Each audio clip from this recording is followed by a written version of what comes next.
I saw Liu Kang and that was enough for me.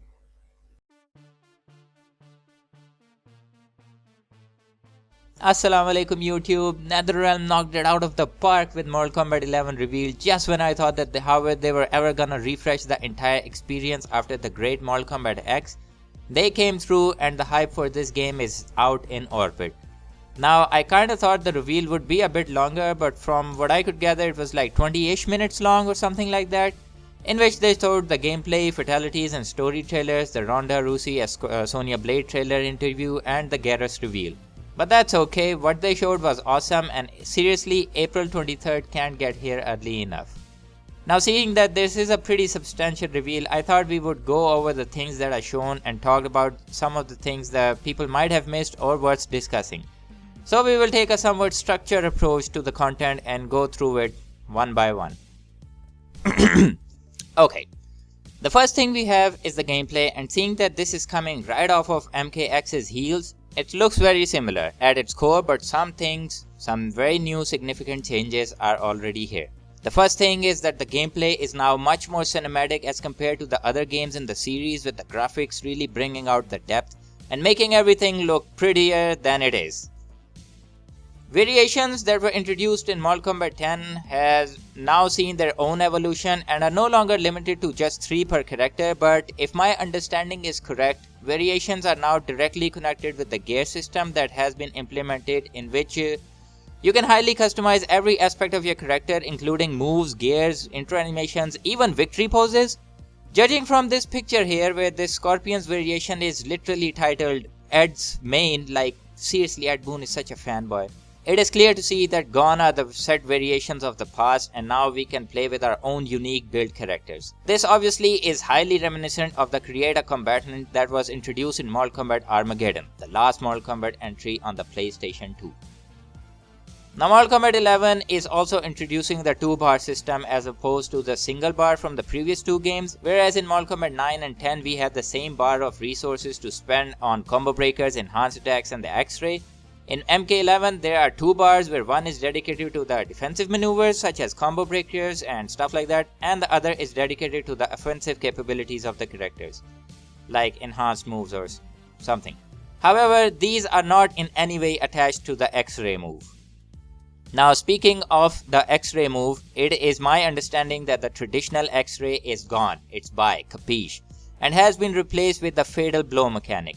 The Fatal Blow attack triggers and becomes available when a character dips below 30% of total health. Now the biggest catch to this attack is that it can be pulled off only once this time around in the entire match. This, in my opinion, really brings more strategy in the gameplay and is kind of a smart move on the developers' part, I have to say. The characters. One of the biggest things that Mortal Kombat is known for is its fantastic roster of iconic characters that has expanded over the years, and this time it is no different. At the start of the gameplay reveal we got a glimpse of the character select screen and I counted 24 slots plus 1 slot dedicated to the new character Garrus, which makes the total current roster of Mortal Kombat 11 at a 25. If you include Shao Kahn, it makes it 26. Now considering Scarlet as a returning character and not a new character, currently out of the 25 slots, 7 are comprised of returning characters. When I count 7, when we can only see 6 old characters here, is because Liu Kang is most probably also playable in this game. Because we do see this brief glimpse of gameplay where Raiden is fighting the Revenant Liu Kang. So 7 slots are confirmed for the older characters, and if we also consider Kung Lao, who we saw prominently in the story trailer, then it can be 8 slots for the returning players. Now what's the ratio going to be between the old characters and the new ones is anyone's guess, but I personally would like to see a couple of new faces done really right, as opposed to the combat kids of Mortal Kombat 10, and have some more fan favorites return. Now what I mean by that is, if you want to have new characters, have some new characters but really fleshed out, instead of just like tacking on Casey Cage and Jackie Briggs type characters who are pretty boring in my opinion. Now Garrus, the new character, looks like a really good mix between Jax, Tremor and Prince of Persia, and his time abilities are going to be fun to mess around with. And judging by the story, he is going to play a part in it, and I have to say, even from this early point, Garrus, who is just straight up pissing on Raiden, not giving a shit about the Thunder God, is looking much more interesting than Ferrator, Aaron Black, the Kombat Kids, and even Devora, who I thought initially looked really interesting, but just ended up being this lackey character. Now, one particular character that got the spotlight in this reveal was Sonya Blade, obviously because Ronda Rousey is voicing the character in this new game, and considering that they got such a prominent star to voice the character, it is safe to assume that Sonya Blade is going to be playing a significant role in the story. As far as her gameplay goes, I have to say Sonya is looking to be very enjoyable, a grappler type character, and I will definitely be giving her a significant go when the game comes out. But I just can't help get the feeling that Sonya Blade is looking like a wasted potential character here. Looking at her in-game model, while she is not outright bad looking like in Mortal Kombat 10 and the previous games, she does have this rather old lady look to her, and when I say wasted potential, what I mean is they got Ronda Rousey to voice act for her. If they had gotten her already to voice act for her, why couldn't they have just gone the extra step and modeled her after Ronda? But you know what, maybe we will see another younger Sonya that looks like Ronda in the story mode, who knows, but I just think that's kind of a wasted thing. You had Ronda Rousey, you could have modeled Sonya Blade completely after her. Just like they did Miranda with that actress, whose name I'm not gonna pronounce out of respect, in the Mass Effect series. All in all, the characters are looking really good and interesting. Just hope they don't waste character slots on boring characters like Casey, Jackie, and Kung Jin and those guys. I would be happy if Takeda makes a return because he was pretty legit in my opinion. Now let's take a look at the stages. Currently we have 17 stages that will be in the game, out of which 3 were shown during the gameplays. Now the interactivity is returning for the environments, but no idea if stage fatalities are making a comeback, which I really hope they do. I have to say that stages are looking very beautiful this time around, especially the ruins of Shang Tsung's palace. That stage is looking amazing. Also, one little cool thing they added in is that a small fight animation plays when selecting a stage between 2 players, and I guess the character of the player that selects the stage is going to be coming out on top.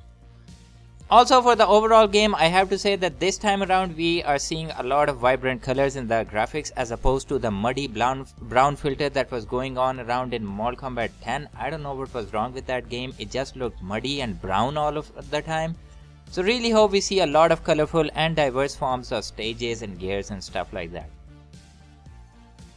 And finally, one of the reveals for the day was the story. Now for the story, I don't want to speculate too much apart from mentioning a couple of things, such as this game takes place directly after Mortal Kombat 10, and Kronika, a character that's already been confirmed, is according to Ed Boon responsible for everything that has been happening since Mortal Kombat 1 back in 1992, and only Raiden has somehow managed to mess things up in her design now, and she's out for blood, maybe.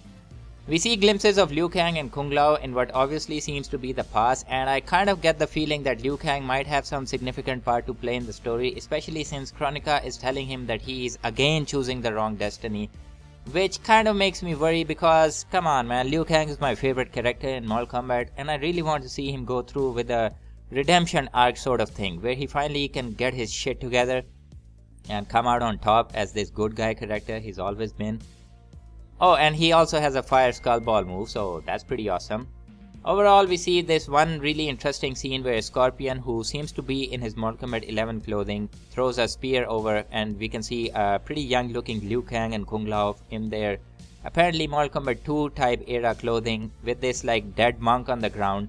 And that kind of makes me feel that yeah, some time travel stuff is going on, and Kung Lao and Liu Kang have no idea who this ninja is and why he's messing with them, so yeah. And like I said, obviously time travel is a thing in the game, which means that we will be seeing a lot of old characters meeting their younger counterparts. So now I don't want to speculate too much on the story before we know more, because whenever a time travel plot is involved, you can understand that the story can go anywhere. And finally, we come to the end of the video and my final thoughts. And the first thought in my final thoughts is Sub-Zero should have been on the box, since he looks much cooler, no pun intended, than Scorpion in this game.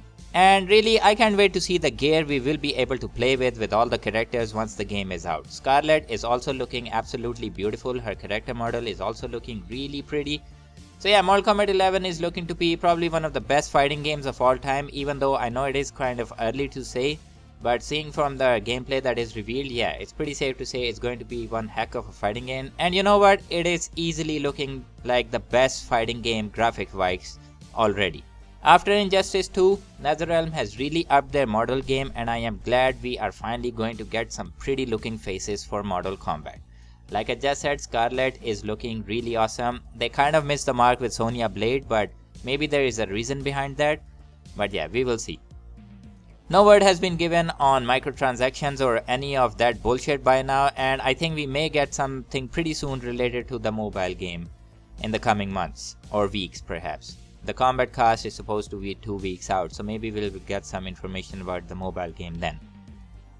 So those were my initial thoughts on the reveal. If I missed something, please tell me in the comments below and tell me what you all thought of the reveal, and are you excited about this next step in the MK legacy? Hope you enjoyed this video. If you did, please leave a thumbs up on the video, and if you want to see more, then be sure to subscribe and press that notification icon to be notified of for everything Mortal Kombat. Thank you very much for watching. I am Oni, and as always, stay safe, stay cool. I'll see you in the next one. Peace to you all.